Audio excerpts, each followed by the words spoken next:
Peoples party Punjab में उसका revival हो रहा है। जहांगीर तरीन साहब ने बारात बहुत बड़ी इकट्ठी कर ली है। किसी एक सियासी जमात के अंदर अब समो नहीं सकते। जहांगीर तरीन साहब ने अकेले ही इलेक्शन लड़ना है। जो वार लॉर्ड्स पीटीआई के अब इस वक्त जहांगीर तरीन साहब के साथ हैं, उनकी सियासत इसका मतलब है खत्म हो जाएगी अगर वो नून लीग के साथ एडजस्टमेंट करते हैं। कल इमरान खान साहब से उनकी मुलाकात हुई, मुझे आप सियासी शहीद करा दें। शाह महमूद कुरैशी अपनी एक लाइन अलहदा लेंगे कि इमरान खान इलेक्शन का बाइकआउट कर। इस मुल्क में अब मुनसफाना इंतखाबात नहीं हो सकते। इमरान खान के वोट बैंक को इतना बड़ा डेंट पड़ गया है, किसान में लोग जेलों से भी इलेक्शन जीत जाते हैं। तो फिर इस्तेकाम ना हुआ, ये तो डेंट डरेगा। इस डेंट डालना ही इस्तेकाम है इस वक्त। शाह महमूद कुरैशी साहब ना कोई सियासी जमात बना सकते हैं, ना किसी ग्रुप को लीड कर सकते हैं, क्योंकि पीरो मुर्शिद शाह महमूद कुरैशी साहब ना किसी से पूरा हाथ मिलाते हैं। शाह महमूद भी इमरान के साथ नहीं है, बिल्कुल नहीं है।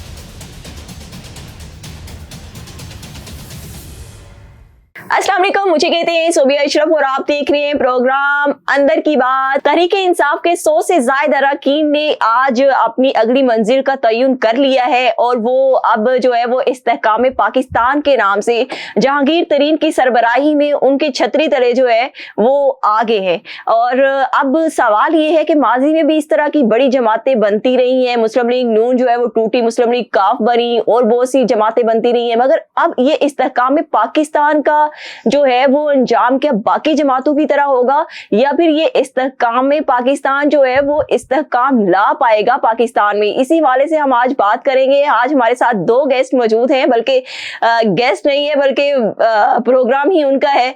हमारे साथ हैं मुजम्मिल सौरवर्दी साहब और इसार राना साहब। इसार राना साहब, ये देखें ना, आप जब से मैंने होश संभाला है मैं आपको इस्तेहकाम पाकिस्तान आप ये देखें, मैंने हाथ जोड़े हुए का अलम बुलंद करते देखा है, और आपकी तो जिंदगी और सहाफत का नस्बुल ऐन ही इस्तेहकाम पाकिस्तान रहा है। तो अब ये इस्तेहकाम पाकिस्तान आ गई है पार्टी, तो यकीनन आप इसमें शामिल हो रहे होंगे और आपके नस्बुल ऐन के ऐन मुताबिक है। तो पहले आपसे ही शुरू करते हैं कि अब जब बात इस्तेहकाम पाकिस्तान पर आ गई है तो आमीन कह दिया आपने भी। देखिए मुजम्मिल, आपका मेरा जो साथ है ना वो दहाइयों पे मबनी है, और हम दोनों ही जब से पैदा हुए हैं, एक पंजाबी कहते हैं मच मोड़ तो और एक नाजुक मोड़ तो। पाकिस्तान हमेशा नाजुक मोड़ पे खड़ा है और इस्तेहकाम पाकिस्तान के लिए 1947 के बाद से कोशिशें शुरू हो गई थी। 1954 में मुस्लिम लीग नून सुबह उठ के सारी रिपब्लिकन पार्टी बन गई थी इस्तेहकाम पाकिस्तान के लिए। तो ये सिलसिला तो रोज़े अव्वल से जारी है, और अगर आप मुझे शामिल कराना चाहते हैं तो फिर मैं कर देता हूँ एक प्रेस कॉन्फ्रेंस और मैं शरीक हो जाता हूँ, क्योंकि आपके पास मेरी बहुत सारी कमजोरियां हैं। आपको पता है मेरी कौन सी नब्ज दबाएंगे तो मैं कहना पड़ेगा। नहीं, देखिए, सहाफत और सियासत साथ साथ चलते हैं। अब हाँ, साथ साथ चलते हैं, बल्कि हमें देखें, ये मुशाहिद हुसैन से और फाद हुसैन से और इमरान रियाज खान से, और मेरा मतलब है कि समी इरफान सिद्दीकी साहब ले लें, अताउल्ला कासमी ले लें, अब्बास सत्तर ले लें, सब ले लें। बिल्कुल। तो ये दोनों तरफ तो ये सहाफत और सियासत से अच्छा नहीं, लेकिन मुझे मुजम्मिल साहब, मैंने आपसे एक बात पूछनी कि ये बताएं कि ये सहाफत और सियासत साथ साथ चलती है, लेकिन आप और मैं अभी तक करोड़पति अरबोपति क्यों नहीं हो सके इस सहाफत और सियासत के साथ चलने? कहाँ हम दोनों में टेक्निकल प्रॉब्लम कहाँ है? बेचारों, आज तुझे सीखूं, तुझे पता है मैं कहता हूँ तो मुजम्मिल तू मेरा उस्ताद है, मैं तुझे बहुत सारी चीजें सीखता हूँ। लेकिन ना, पैसा बनाने का फन अभी मुझे भी नहीं आया, मैं आपको क्या सिखाऊं? ठीक है ना। तो पहले मुझे सीख लेने दें, तो फिर मैं यकीनन आपको आगे डिलीवर कर दूंगा। तो लेकिन अल्लाह का शुक्र है, रोटी चल रही है, और ना शुक्री नहीं करनी चाहिए। अल्हम्दुलिल्लाह। और मुजम्मिल साहब, लेकिन ना एक बात है ये इस्तेहकाम पाकिस्तान पार्टी के सामने आने से, कि जब चार्टर ऑफ डेमोक्रेसी हुआ था और मुस्लिम लीग नून और पीपल्स पार्टी ने ये तय किया था कि अब हम लड़ाइयों में तफरके में नहीं पड़ेंगे और हम मिलकर काम करेंगे डेमोक्रेसी के लिए भी और इस्तेहकाम पाकिस्तान के लिए भी, तो अचानक आप एक नैरेटिव है कि जी इमरान खान को आगे लाया गया। अब जब पीपल्स पार्टी और नून लीग दोनों ही अब फंक्शनल है और पीपल्स पार्टी पंजाब में उसका रिवाइवल हो रहा है, तो आप समझते हैं कि ये इस्तेकाम पाकिस्तान पार्टी जो है ये तीसरी पार्टी के तौर पे अपनी कोई हैसियत बना सकेगी या इसका कोई वोट बैंक, क्योंकि देखिए या तो ये नून लीग से जाके मिलेगी, आपने भी ये कल कहा, मैंने आपका सुना है, और उसके बाद अगर ये नून लीग से मिलती है तो फिर डेफिनेटली पीटीआई का जो वोट है वो इन्हें नहीं पड़ेगा, इनका जाती वोट जो थोड़ा बहुत है वो पड़ जाएगा, लेकिन अगर ये नून लीग से मिलते हैं तो वो वोट बैंक गुआ देंगे।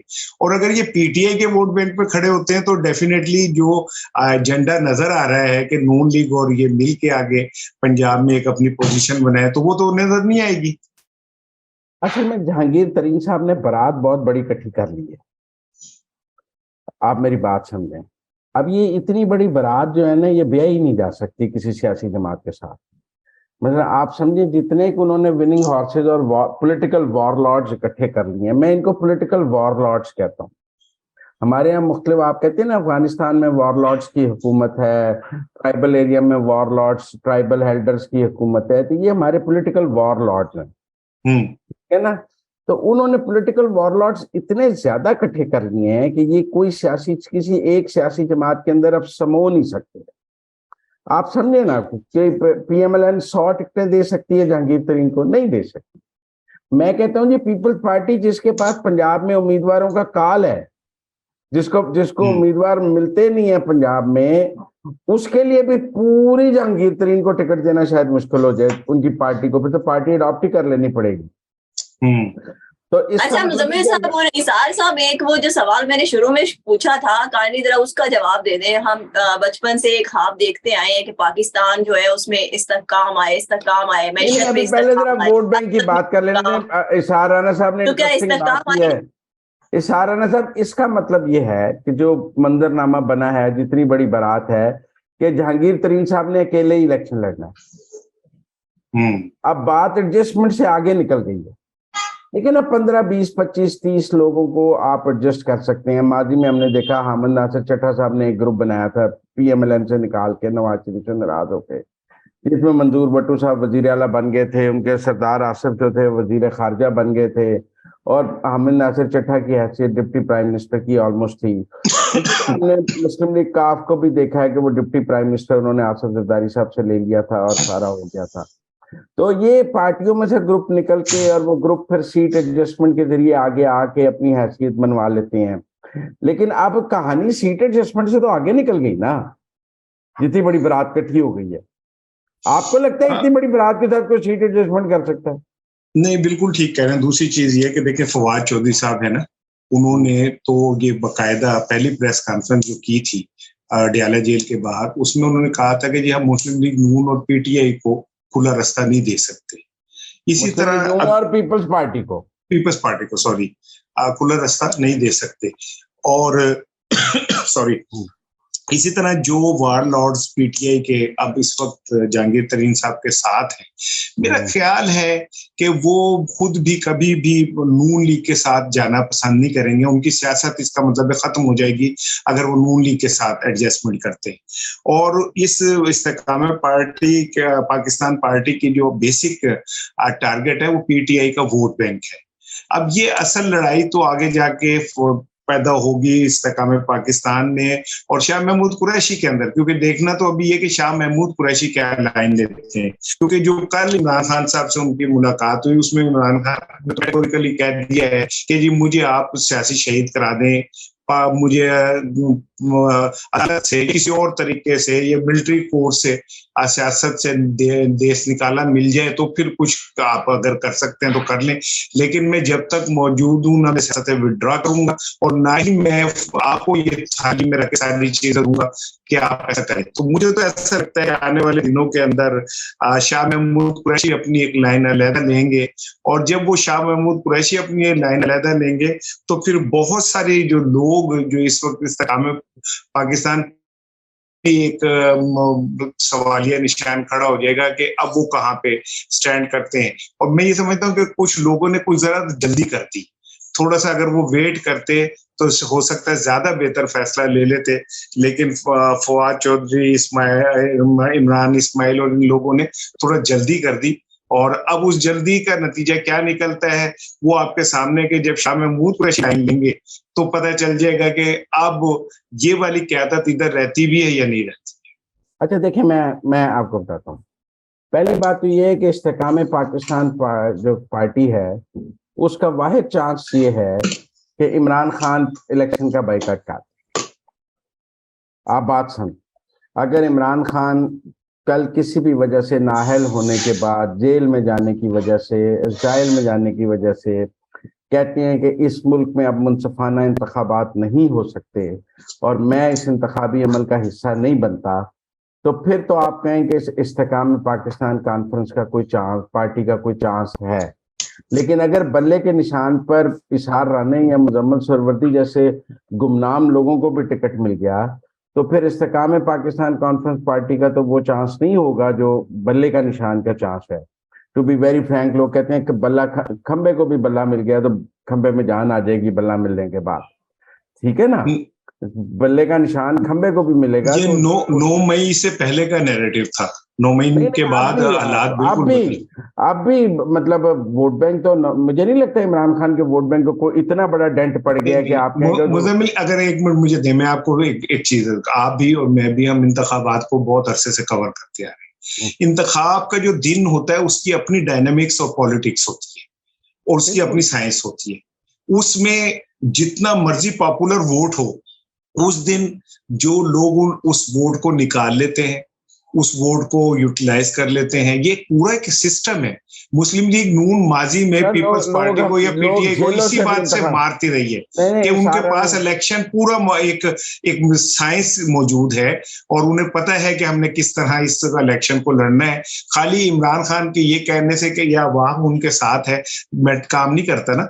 वो लोग कहाँ हैं जो, मैं आपको एक और बात बताता हूँ। हाँ। पाकिस्तान में लोग जेलों से भी इलेक्शन जीत जाते हैं, या हमदर्दी का भी बड़ा वोट है। आप मेरी बात सुनिए, मजलूमियत का भी एक वोट है। नहीं वो ठीक है। हाँ, तो लिहाजा मैं ये कह रहा हूँ, मेरा ये मौकफ है कि एक तो इस्तेकाम पाकिस्तान पार्टी की गुंजाइश सिर्फ तब है जब इमरान खान इंतखाबी अमल से बाहर है, वरना इनकी कोई गुंजाइश नहीं है। दूसरा इनका रोल वो है जो 1993 के इलेक्शंस में काजी हुसैन अहमद का था, पाकिस्तान इस्लामिक फ्रंट बना के, जो उसका वाहिद मकसद नवाज शरीफ को इलेक्शन हरवाना था। इनका वाहिद मकसद इमरान खान को इलेक्शन हरवाना होगा।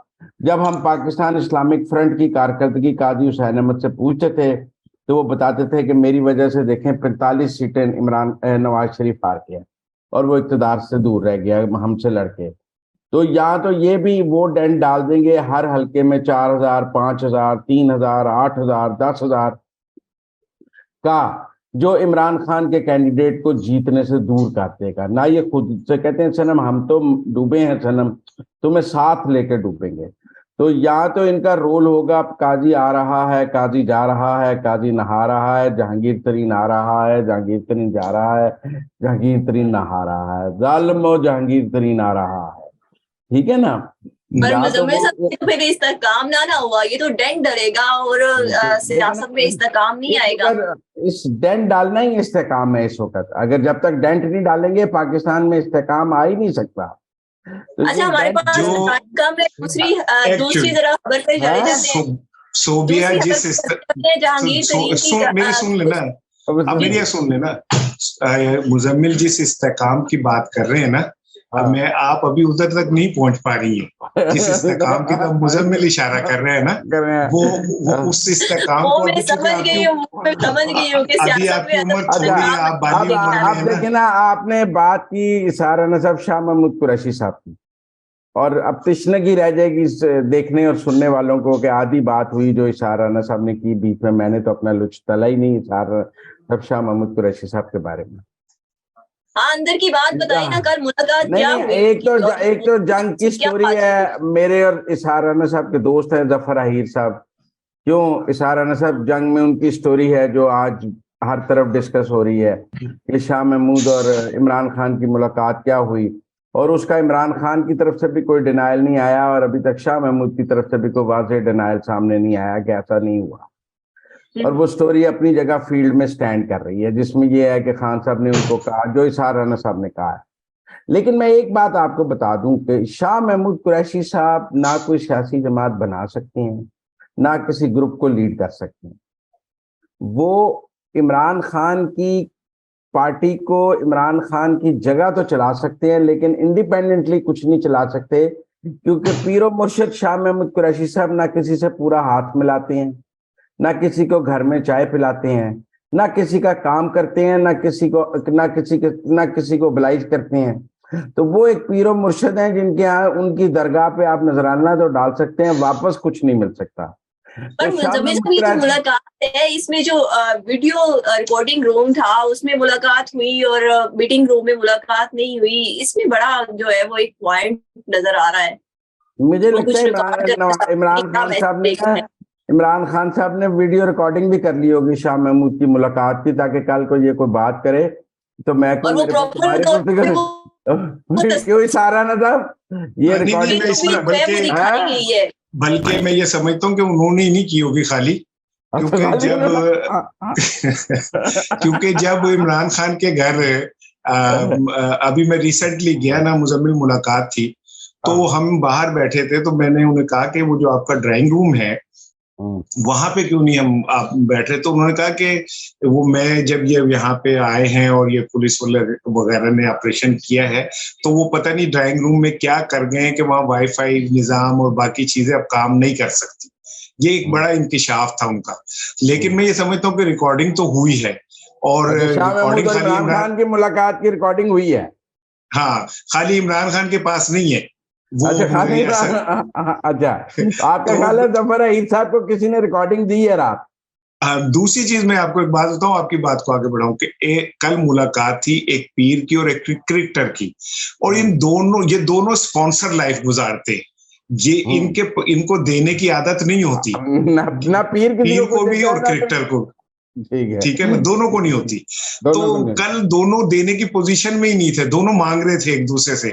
तो मैं ये समझता हूं कि इमरान खान का ये फैसला बिल्कुल ठीक है कि बजाय ये कि वो खुद एक कदम पीछे जाएं, उन्हें ये पता है कि आखिर में होना तो वही है जो इस्तेकाम पाकिस्तान के लिए जरूरी है। तो क्यों वो सियासी शहीद बने? सियासी शहीद बनने का जाहिर है उन्हें आगे जाके कई फायदा होता है अगर वो बच जाते हैं। तो मैं ये समझता हूँ कि कल की मुलाकात जो है वो डेड फ्लॉप थी, और शाह महमूद कुरैशी को भी पता था कि क्या होने जा रहा है। वो सिर्फ एक एहतमाम हुज्जत के लिए गए थे, और वो जो उन्होंने उससे पहले तकरीर की थी कि मैं इंसाफ का झंडा मेरे पास है, वो गलती से झंडा कह के डंडा उनके पास था, और मैं वर्करों की आवाज हूँ और ये और वो। आप ये कह रहे हैं कि शाह महमूद भी इमरान के साथ नहीं है, ये इस्तेकाम पाकिस्तान वाला इमरान के साथ नहीं है? ये मुझे एक यकीन दहानी, बुशरा भी हैं या वो भी नहीं है? देखिए, मैं जाती तौर पे ये समझता हूँ कि नवाज शरीफ साहब की अहलिया जब बीमार थी, और नवाज शरीफ साहब जब जेल में थे और उन्होंने जिस तरह तहरीक चलाई थी, तो मेरा ये यकीन है कि मैं जो अज़दवाजी ताल्लुकात है ना, उन पे कमेंट इसलिए नहीं करता कि ये बड़ा हसास सा मामला होता है। और जहां तक बुशरा बीबी का ताल्लुक है कि वो साथ रहेंगी या नहीं, ये एक सवाल है। नहीं, ये सवाल तो मियां साहब के दौर में भी उठा था जब मियां साहब जेल चले गए थे कि उनकी बेगम उनके साथ खड़ी होंगी या नहीं, लेकिन वक्त ने साबित किया कि वो खड़ी कर दिया था ना कि मैं साथ हूं। जी, तो ये भी वक्त साबित करेगा कि बुशरा बीबी इमरान को नहीं छोड़ेंगे, इमरान के साथ है ना। आपने अब खबर दी है ना, इतनी देर से आपसे खबर लेने की कोशिश कर रहा था। और दूसरी चीज ये है कि इमरान का और बुशरा बीबी का बॉन्ड इसलिए ज्यादा मजबूत है कि अब उन दोनों को इस बात का पता है कि हमारी सर्वाइवल या तो इकट्ठे है या नहीं, टूटने से कोई फर्क नहीं पड़ता। Thank you so much Muzammil साहब और इसार राना साहब। हमारा टाइम खत्म हो गया। इंशाल्लाह नेक्स्ट प्रोग्राम में नई खबर के साथ और नई अपडेट्स के साथ हाजिर होंगे। इसके साथ ही मुझे इजाजत दें। अल्लाह हाफिज।